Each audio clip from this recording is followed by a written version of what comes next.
बिस्मिल्लाहिर्रहमानिर्रहीम अस्सलाम वालेकुम सानी अजिच रेसिपी रोहन ठूल युस अस वंदस मज बनावान अम खतर मे ये 4 ठूल निमित यह मे रोहन थोमुत दगित तकरीबन रोहनस 15 फल यम दग मे येथ न्याम मज तो त्रयम यथ कवल मज वन मे ये कशिर गरिक मरचांगन निमित अम मज त्रो इस तकरीबन 3 to 4 चमचे अथी रोहनस मज बे त्रोस नून पन्ने जायके मुताबिक यूत तुम खेवान आसियो बे कर अथ मज कहीं ते मसाल ऐड अगर तुम पन्ने पसंद हुंद कह ते मसाल ऐड आसियो करन तुम हेक्यो करित मगर सिर्फ करन पाउडर्ड मसाल अथ मज शामिल यह रलावो अस असल पठ अथ रोहनस सत करो मिक्स वारिया असल पठ तुम हेक्यो अथ सत थोड़ा आब कतर त शामिल करित मगर मे कोर न कह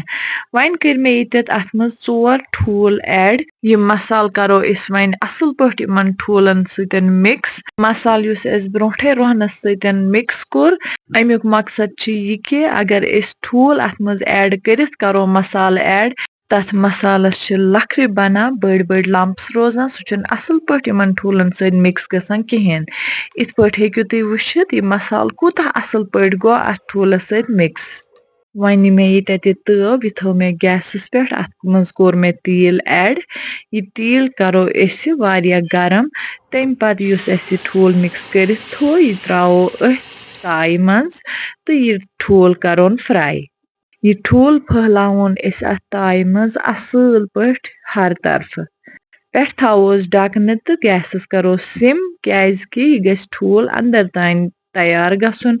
युस अस रोहन त्रो अत सह गस असल पठ कुक गसन अकन गो यह ठूल असल पठ फ्राई वन निमो अस योहे ढकन अथ पे करो यह ठूल फ्लिप अमी साइड यह फिरोन तो त्रोन बेक अंद अथ ताई मज तुम वो अकन यह गोमुत असल पठ फ्राई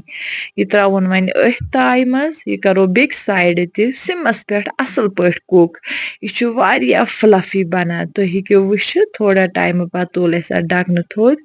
यह बेकन त कुक गोमुत वन हेको अस यह चमचे सत फ्लिप आराम सान कर दशवियों तरफो गो ठूल असल पठ फ्राई वन कड़ो अस अकिस प्लेटस मज नेबर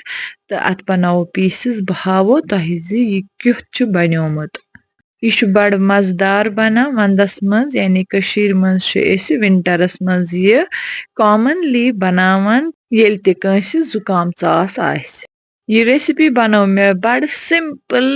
इंग्रेडिएंटो सत यम सानिस गरस मज आसानी सान अवेलेबल आसान